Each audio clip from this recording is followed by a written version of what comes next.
G'day folks, and welcome to a more sombre edition of All Things Outdoors. I am on the site of a Beaufort bomber aircraft crash which crashed on this location 76 years and 3 days ago.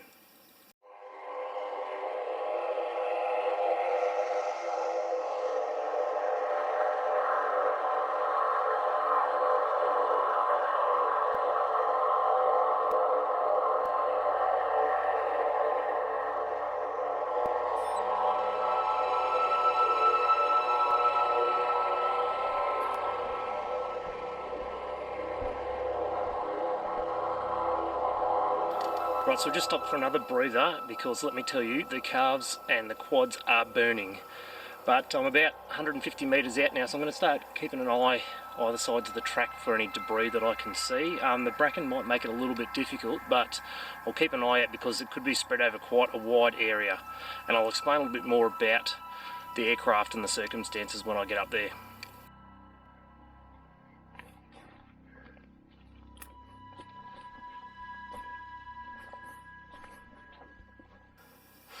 I think I've just come across my first bit of debris. Let's go and see what it is. Wow, check this out here. I think we've got some horizontal stabilisers or wing parts of some description. Really big chunks of sheet aluminium there, so let's jump in the middle and see if we can identify some parts. Right, my best guess here is this is the very aft part of the fuselage that you can see here, and what we've got extending out from it is one of the horizontal stabilisers, because you can see there's hinge parts down in here where the control surfaces would have attached, so the elevators would have attached to it, but you can see there, this is the aft part of the fuselage right down to the tip of the tail there. There's a little inspection hatch there.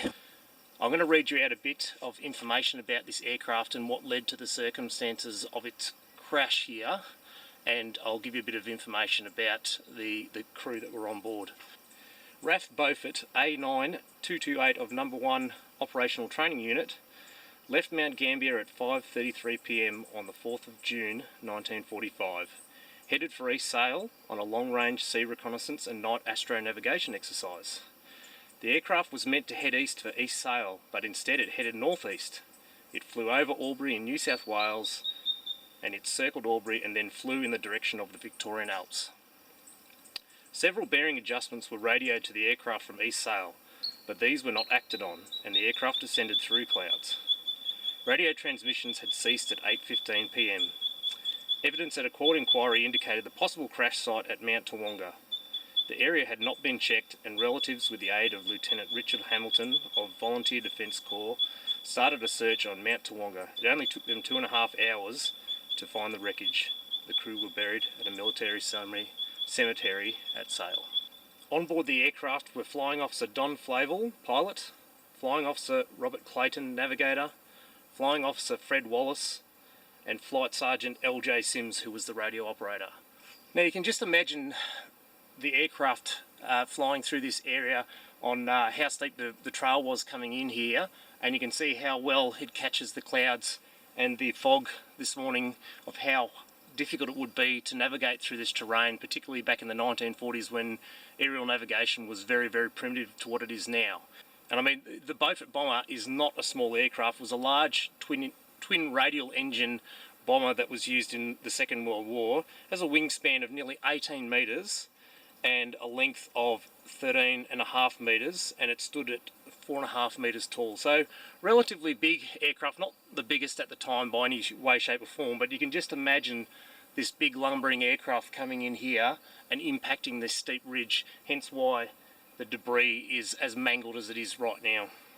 So I want to try and be as respectful as I can while I'm walking around through the remains of the aircraft here, because keep in mind this is basically a war grave where 4 men lost their lives in the service of their country during a wartime. Mind you, this aircraft crashed only about 2 weeks before the war ended, so really tragic in that sense that these guys had made it almost all the way through the war and died right at the very end. So we'll just be really respectful and try and leave everything in its place. Right, here we've got a couple of pieces of metal. This one actually looks like iron or something like that. Maybe it is. No, it's not, because it's rusting, not corroding. So that could be a fuel can or ration can or something like that. But this one here is definitely aluminium or a composite alloy, and I would say that this is an engine part. You can see it's got ducts of some sort on it. Now this was a radial engine, so these exhaust pipes would have been sort of arranged around the radial, so I think what we've got there is a part of engine, an exhaust part. So I believe this part here is part of the engine support structure. You can see there's quite a web of metal there which would have hung the radial engine off. You can see again it's also steel and not aluminium, so to make it a bit stronger, and also the steel would have been able to handle the hot temperatures of the engine better than what the aluminium can. So yeah, that's probably part of the engine. It's probably associated with the exhaust part that we found just down the bottom there. You can also see there's another part which looks to be an engine support structure right there as well. Now this part here looks to be part of the fuselage. You can see it's just basic skin, and you can see the original bulkheads here and stringers. That indicates to me that it's part of the fuselage. You can see there's some inspection hatches, or could even possibly be part of the engine nacelle perhaps. That might be part of where the exhaust exits the nacelle, and this could be one of the drain lines out of the engine, so possibly a nacelle, possibly part of the fuselage.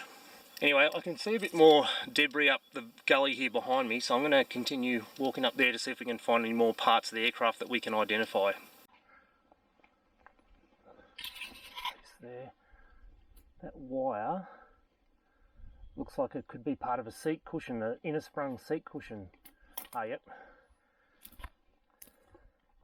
And this is the frame part, or the hard part of it. So interesting to see that there's part of the aft fuselage there, and then parts of seat here. So quite interesting pattern of this crash. Watch out on these rocks, they're quite slippery.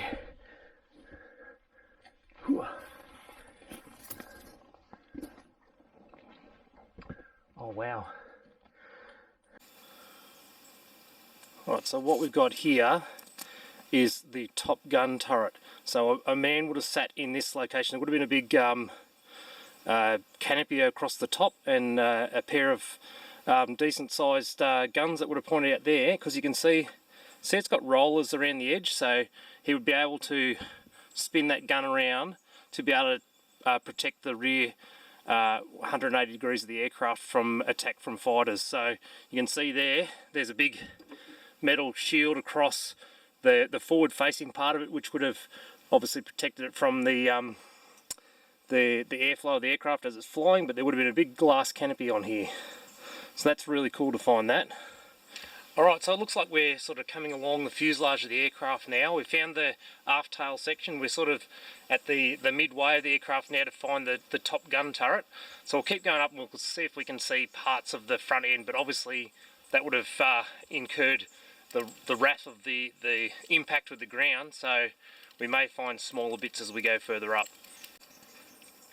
Right, I just found this really long piece of quite structural aluminium, and my guess is that this is the wing root where it attaches to the fuselage, and it'll be the top side of it, because you can see up there it's got the aerofoil shape, and this would be the trailing edge back here.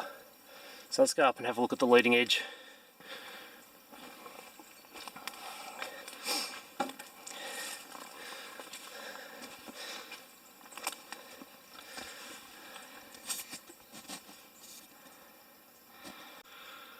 So it seems as we're coming to the forward end of the fuselage, so I dare say that there won't be a lot of debris left uphill here, but we'll keep going just to make sure and see if we can find parts of the forward end or the cockpit.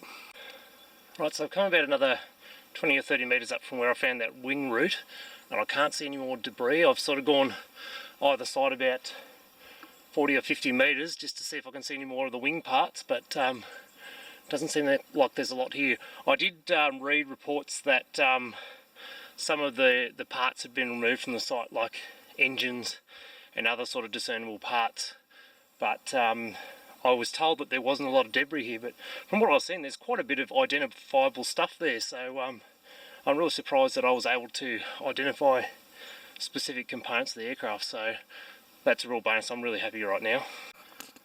I nearly missed this bit sitting in the bracken here. My best guess is that this is part of the mid-wing structure. I can see over there's some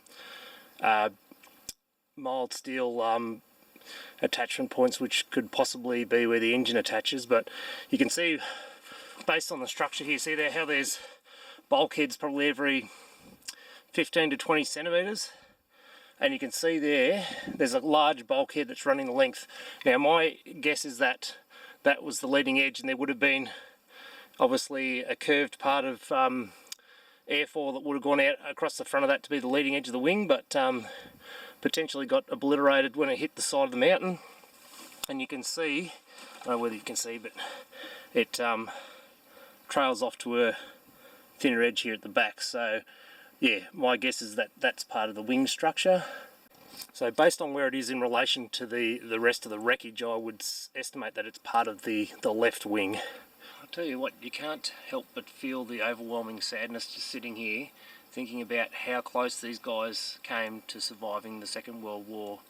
Just really depressing and saddening to know that they came so close.